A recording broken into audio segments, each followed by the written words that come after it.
Entonces vamos a empezar a charlar un poco en esta noche de 4 días. Tenemos un programa muy largo por delante, con mucha información, con varios invitados. Recién desarrollábamos un poco esta idea de cómo vivimos en un país literalmente increíble, donde el gobierno detecta tarde que atraviesa una crisis económica y cuando empieza a arrojar, a poner en el escenario algunas ideas o algunos parches, como algunos lo llaman, para enfrentar la situación que realmente es caótica, enseguida nomás empiezan a hacer filas de la oposición esperando que las medidas fracasen. Esto se sintió durante todo el día, que las medidas fracasen antes de empezar. A decir verdad, las medidas parecen haber comenzado con el pie izquierdo. Uno podría decir esto. Es de lo único que se habló en gran parte del día. Hay muchas quejas permanentemente cuando uno charla con gente en la calle, cuando uno escucha a los oyentes de la radio, los usuarios de las redes sociales. Hay muchas quejas de productos aumentados, algo hablaban recién, antes de la puesta en vigencia del plan. Con lo cual, el plan o las medidas empezaron con el pie izquierdo. Por supuesto que esta práctica era una obviedad, y creo que acá en 4 días la fuimos contando y anticipando. Era algo ya conocido por todos. Hay faltantes de muchos de esos 64 productos incluidos en los anuncios oficiales. Pero cuando estamos diciendo que el gobierno detecta tarde o está flojo o falto de reflejos políticos, es real. Esta situación económica esta situación de crisis económica, esta situación caótica, era una crónica anunciada por muchos especialistas. Lo han escuchado acá en muchas noches cuando venían especialistas o analistas o colegas que siguen el curso de la economía, que lo anticipaban. El gobierno no lo escuchó. Y cada vez que alguien le preguntaba al propio presidente Macri, en alguna entrevista, al propio jefe de gobierno Marcos Peña o al mismo ministro Duhovne, las respuestas siempre eran las mismas. Todos repetían al unísono algunas frases, no sé si son parte como de una suerte de guión. El presidente decía, este es el camino. Otros decía, o Marcos Peña decía, no hay fracaso económico, creo que se lo dijo a Novarecio aquí en este canal. O frases tales como, todos tenemos que hacer el esfuerzo, todos tenemos que empujar del mismo carro, todos tenemos que ajustarnos y hacer el esfuerzo, creo que habían dicho. Lo contaba reciente Tats, el mercado recibió de pésima manera los anuncios que hoy, o que ayer hizo el presidente por Facebook y los ministros en esa desganada conferencia de prensa. Hoy las acciones argentinas cayeron hasta el 8% en Wall Street. Se desplomaron los bonos y el riesgo país argentino se ubicó en los niveles más altos a los alcanzados en el año 2014. El indicador, el riesgo país, ascendió a 854 puntos. Eso hace, casi en forma inevitable, desplomar cualquier tipo de confianza que un inversor pudiera tener respecto a la Argentina. Ya se está sentando Fausto Spotorno, que viene esta noche de jueves al desafío de tratar de explicar la economía de este país y el momento crítico que vive el argentino. Hola Fausto, ¿cómo te va? ¿Qué tal? ¿Cómo te va? Ya vamos a charlar.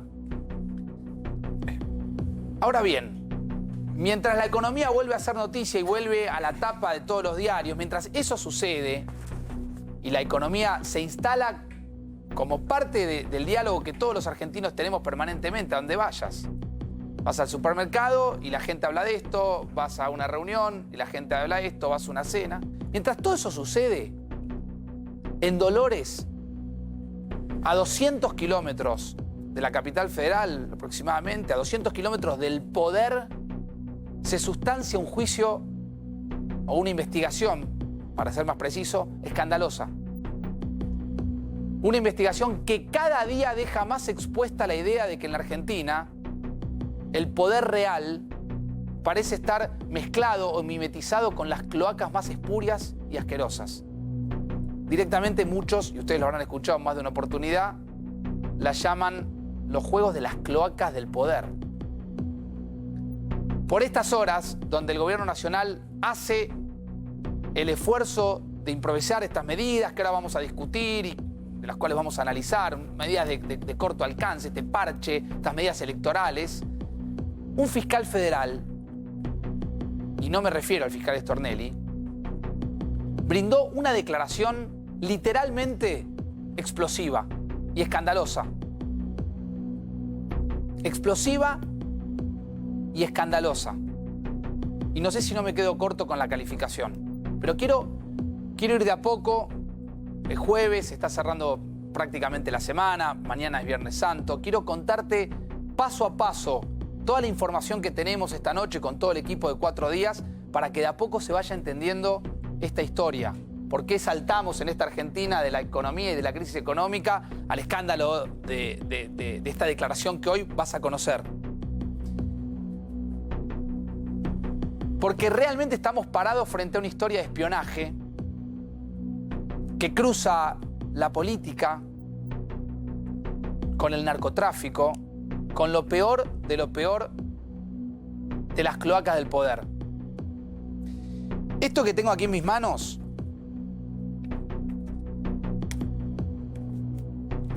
que son algo así como 43, 44 fojas. 44 fojas. Es un paper exclusivo, es la declaración completa de 43, 44 páginas que hizo durante varias horas un fiscal suspendido. No es el fiscal Stornelli, es el fiscal Juan Vidone. Como les decía, antes de empezar, esta declaración es explosiva y muestra una Argentina realmente escandalosa. Es una declaración judicial, pero cuando uno la lee, la repasa, foja por foja, más que una declaración judicial parece una crónica urgente de las cloacas del poder.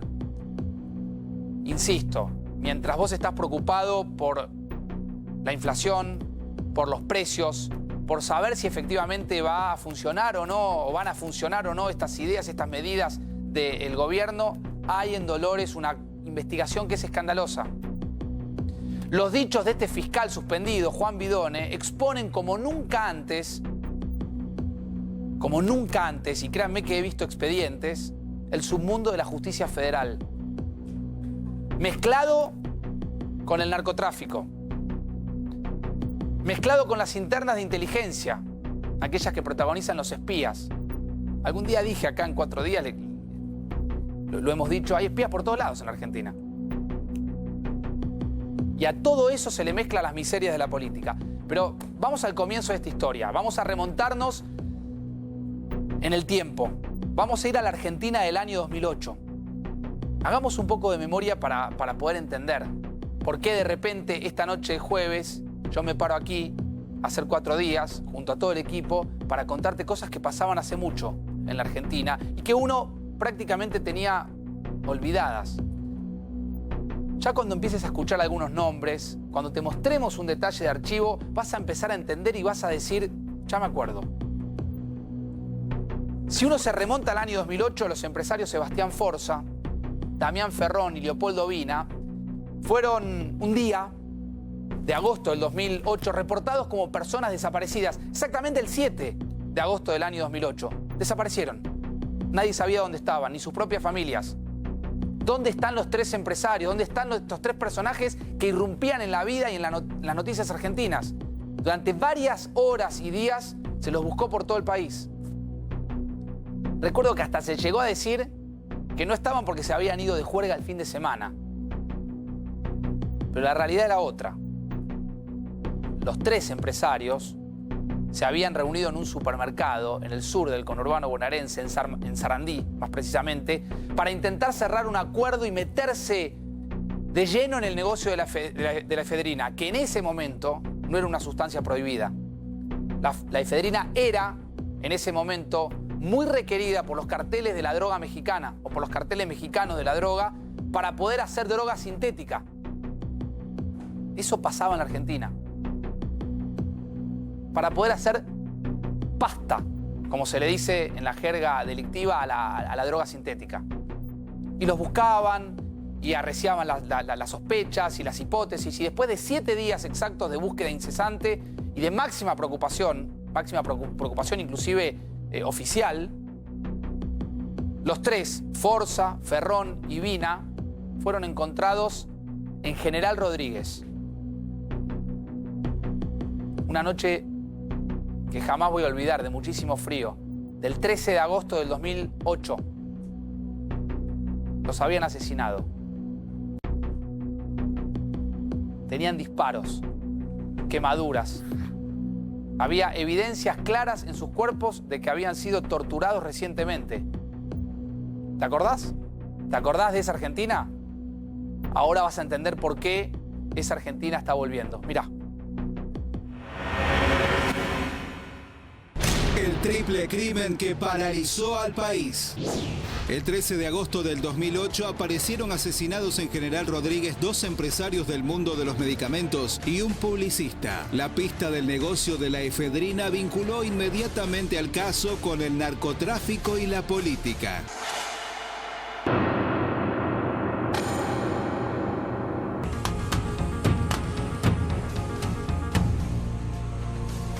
Sebastián Forza, Damián Ferrón, Leopoldo Vina aparecían de esa manera en un descampado. Estamos ante un crimen de características mafiosas. Imagínense la cantidad de tiros que le han pegado a estos jóvenes. El empresario Leopoldo Vina, vinculado a la publicidad, recibió 3 impactos de bala en la cabeza y 2 en el pecho. A Sebastián Forza le encontraron 4 balazos en la cabeza y 3 en el tórax. Y finalmente Damián Ferrón recibió 3 impactos en la cabeza y 1 en la zona del tórax. Indicaron básicamente que el móvil del crimen fue el presunto intento de las víctimas de quedarse con el negocio del tráfico ilegal de efedrina. Este es el lugar donde habrían estado las víctimas por última vez el pasado 7 de agosto del 2008. Estamos convencidos que la muerte de estos jóvenes se dio en el mercado de la efedrina, disputa de mercado, deuda financiera y revancha personal. En principio las personas que están detenidas son el señor Víctor Gabriel Esquilachi, el señor Marcelo Javier Esquilachi, que son hermanos, el señor Cristian Daniel Lanata y el señor Martín Lanata. El nombre de Lanata, el fiscal Vidone, ya hace tiempo que empezó a investigar y nos mencionó este personaje que ¿A los dos o a uno? No, a uno, a Martín. El celular fue el detonante para llegar a esta gente. Yo lo que tenía una relación comercial con Sebastián Forza, a través de un pedido de él le consigo la línea 0830. ¿A qué se dedicaban los Lanata? No sé, eran empresarios del mercado de los medicamentos. No tengo idea cómo fue el final de estos 3 chicos. Yo lo que sé es que Sebastián era un tipo hábil para hacer negocios, conmigo hizo varios, y yo desconocía totalmente el tema del efedrina. El fiscal al menos... Bueno, ahí estaba. La explosiva declaración de Vidone, el vínculo con el triple crimen de General Rodríguez. El triple crimen fue un caso policial que develó, entre otras cosas, que había en la Argentina una guerra narco que muy pocos, ni que hablar el gobierno kirchnerista, pero muy pocos estaban mirando. Ese triple crimen reveló una trama que hoy, casi 11 años después, vamos a tratar de intentar entenderla. Esa investigación, la del triple crimen, cayó en manos del fiscal Juan Vidone. Es decir, para explicar quién es Vidone, hay que explicar y entender los detalles de ese triple asesinato. En minutos, vamos a poner en pantalla la declaración exclusiva del fiscal Vidone. Y vamos a tratar, mejor dicho, de entender por qué es un documento esencial para saber qué es lo que está pasando justamente en Dolores. En algunos minutos, repito, vamos a analizar juntos este paper, la declaración del fiscal Vidone en una Argentina que, reitero, es increíble y que inquieta a todo el mundo. Fausto Espotorno con nosotros. Fausto, ¿cómo te va? ¿Qué tal, Facundo? ¿Cómo te va? ¿Qué día fue el de hoy, no? En términos económicos. ¿Arrancó torcido? ¿Arrancaron torcidos los anuncios? En realidad, a ver, es difícil saber si la caída de los mercados de hoy es por el tema de los anuncios, ¿no? Porque también salió ayer una encuesta muy importante que está pegando en los mercados afuera, ¿no? O sea, ese era un escenario prácticamente cantado. Ahora lo vamos a charlar, lo vamos a desarrollar. Está Valentín Nabel también, que es director de Opinaya. Me imagino que también, Valentín, gracias por venir esta noche. Esto está impactando. Ahora en un ratito me lo contás, me lo desarrollás. Incluso, atención para aquellos que les gustan los números, las cifras, porque me parece interesante todo lo que trajo Valentín para repasar, ¿sí? ¿Hay cifras de intención a voto del presidente ya? Sí, sí. ¿Recientes? Muy recientes. ¿Te puedo ¿Posteriores decir? a los anuncios? Terminamos de encuestar ayer y hoy procesamos los datos. Así que traigo una primicia de los últimos números de abril. ¿Las vamos a poder ver en placas? La vamos a ver. Bien. Hola Ceci, ¿cómo te va? Buenas noches. Facu. Bueno, en instantes, ¿cuál es el título? Vamos a hablar de Cristina Kirchner y su viaje a Cuba para ver a su hija Florencia. Bien, y está Toti Flores con nosotros también. Ya lo voy a saludar a Toti. Hola Toti, ¿cómo le va? ¿Cómo le va? ¿Cómo anda? Muy bien. Pocos como usted conocen el territorio, qué es lo que está sucediendo. Y me interesaba, Toti, su mirada, porque usted es un hombre de este gobierno. Entonces quiero saber cómo está viviendo usted, cómo está sintiendo estos anuncios que tanto preocupan y que nosotros sosteníamos recién. Hay una cola enorme de gente esperando que esos anuncios salgan mal. Sobre todo muchos referentes de la oposición. Pero los anuncios también no convencieron del todo. Yo la primera impresión, más que nada conversando hoy con la gente que conozco, me da la impresión de que los anuncios cayeron bien. Era lo que estaba esperando la gente, de tener algunas medidas que vaya de lleno contra la inflación. Y como hay algunas cosas que ya sabe que eso ha sido positivo, me da la impresión que cayeron bien. Tanto en los sectores más bajos, el tema de los créditos del ANSES y todas esas cosas, los descuentos en las tarjetas de crédito, no está muy instalado culturalmente, pero los que saben... Ahora lo charlamos. Pero le quiero preguntar, Toti, por el territorio. Sí. Por lo que usted está hablando con la gente, con los pibes, con las madres. Ahora lo charlamos. Es importante tenerlo a Toti Flores esta noche porque empieza a haber también una preocupación, lo voy a hablar con Nabel también, en el propio entorno del presidente Macri, que empiezan a ver con cierta preocupación algunas críticas de lo que ellos mismos califican, o uno podría calificar, el frente interno. Macri está preocupado por sus propios votos. Ahí es donde está complicándose de alguna manera la situación. El frente interno no se trata de políticos, exactamente de políticos que integran justamente la coalición Cambiemos. No me refiero a eso. Hace muy pocas horas Margarita Barrientos, una referente social, Toti seguramente la conoce y compartirá charlas y seguramente trabajo y trabajo territorial. Es una referente social, no hace falta que yo lo aclare, muy cercana al gobierno, que declaró hace, insisto, pocas horas, fue de las primeras en aparecer, y esta declaración le preocupó al entorno del presidente porque fue muy crítica en las últimas horas. Dijo algo así como que dicen que los precios van a bajar, pero nunca bajan. Escúchala. Situación es difícil, está complicada, que la gente, la inflación lamentablemente es lo que más afecta en la gente más humilde, que es lo que más golpea, ¿no? Ahora las medidas que anunció el gobierno, ojalá que sobre todas las cosas se cumplan, ¿no?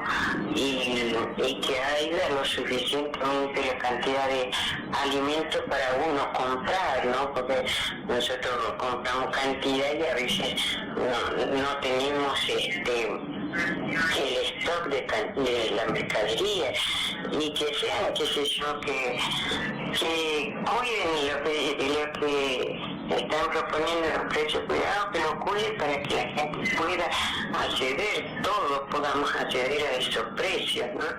Y que sobre todo las cosas que se cumplan, ¿no? Eso te pone mal, ¿no? Sobre todo las cosas más indispensables, la leche, el pan, el azúcar, que aumentan, no tienen, por más que diga que bajan los precios, nunca bajan. Bueno, por más de que diga que bajan los precios, como dice ahí abajo, los precios nunca bajan. Preocupación en el gobierno por críticas del frente interno. Eso nos dijo hoy una persona del entorno del presidente. Por eso insisto, y a ver si Valentín en un rato me ayuda, a tratar de entender si Macri está perdiendo votos propios. Esos 25% del electorado que en su momento lo votó, que después se conformó con entre Carrió y Sanz, llegaron al 30%. Ahora lo vamos a estar charlando. La escuchaban recién ustedes a Margarita Barrientos, la fundadora de Los Piletones. que contaba y que daba detalles y que alertaba, entre otras cosas, cómo aumentó el número de personas que asisten a su comedor. Es algo que Totti debe de ver, seguramente en La Matanza, en el territorio, que él conoce mejor que nadie. Hacen cola los pibes en los comedores. Y esto hay que digerirlo como sociedad también. Hay muchos pibes que la están pasando mal. También dijo Margarita Barrientos que hay falta de stock en los programas de acuerdos de precios. Creo que ayer acá Mariano Gorosdich dijo que de casualidad había conseguido la leche a 25. Hoy me lo crucé a Gorosdich, me dijo que esa leche a 25 pesos, no el litro, está ya a 38. El otro que apareció en escena en las últimas horas también es del Frente Interno. También es del Frente Interno. Es el actor y comediante Alfredo Casero. Otro, no sé si lo puedo calificar como otro referente intelectual, si se quiere, de apoyo permanente a este gobierno. Digamos, es lo que vemos permanentemente de Casero en los medios cuando alguien le pide una opinión. Casero dijo y calificó, usó estas palabras, frente a una pregunta que le hacían, ¿qué le había parecido el video del presidente Macri en Facebook cuando el presidente con una familia había hecho en la cocina de una familia ahí en el barrio de Colegiales, había presentado los anuncios que todo el mundo esperaba, cuando no se sabía si Macri iba a ir a la conferencia de prensa o no, cuando Macri había ya decidido mandar 3 ministros, Casero dijo, le preguntó un colega, ¿qué le pareció? Un horror. 2 palabras. Un horror. Míralo a Casero. Un horror. ¿Un horror? Sí. ¿Por? Porque el presidente no puede entrar a la casa de cualquiera a hablar sobre un tema que no creo que... Él lo veo bastante... Veo que en realidad está haciendo un esfuerzo más allá del que él tiene que hacer, que en realidad lo que tiene que... De alguna forma hay que cuidar a la imagen del presidente, cosa que no hicieron, permitiendo que la gente lo insultara, que lo insultaran personajes que no tenían que insultarlo, que después gente que no fue en cana... que no fue en cana por cosas que tendría que haber ido en cana y el no reo insultar al presidente. Me parece que es una institución. Me parece que habría que... Me parece que... ¿Cuál es el riesgo que vos ves acá? Lo veo que es cansado y enojado y no quiero verlo así. No quiero ver así la persona que maneja el país. Yo voy a hacer lo posible para ayudarlo.